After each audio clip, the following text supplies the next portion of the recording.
Emploi ou pollution, la mine d'or en Guyane divise plus que jamais. Isgaël Nicolet. Les débats publics concernant le gigantesque projet de mine d'or en Guyane s'achèvent le 7 juillet dans un climat délétère. Une nouvelle fois, l'économie fait irruption dans la biosphère, divisant élus, populations autochtones touchées par le chômage et jusqu'au sommet de l'État.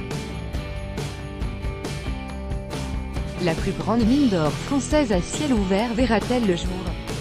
Ses partisans et ses détracteurs s'étrippent, pratiquement au sens propre, localement sur fond de menaces de mort, d'accusations réciproques de corruption, d'informations tronquées, d'après Le Parisien, qui consacre une enquête sur le projet Montagne d'or en Guyane. Le débat public, lancé en mars, se terminera le 7 juillet et divise toute la région. Faut-il préserver la forêt et sa fragile biodiversité ou autoriser son exploitation pour pallier au chômage et lutter contre l'orpaillage illégal? Dans une région durement touchée par le chômage, qui atteint 40%. Chez les moins de 25 ans dans la commune de Saint-Laurent-du-Maroni au sud de laquelle, dans la forêt tropicale, doit se trouver la mine, la compagnie minière Montagne d'or, CMO, promet de créer 3750 emplois directs et indirects et des retombées économiques sur tout le territoire.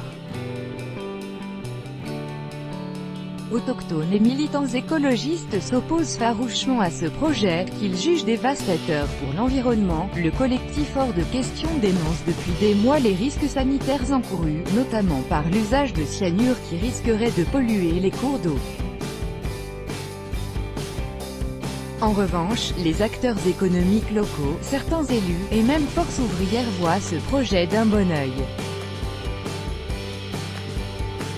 Le syndicat déplore le climat délétère dans lequel se sont déroulées les concertations, où partisans et opposants au projet ont fait assaut de part et d'autre de démagogie idéologique, ponctuée d'attaques personnelles, d'élucubrations hors sujet et sans fondement, fait savoir Dominique Bonadet.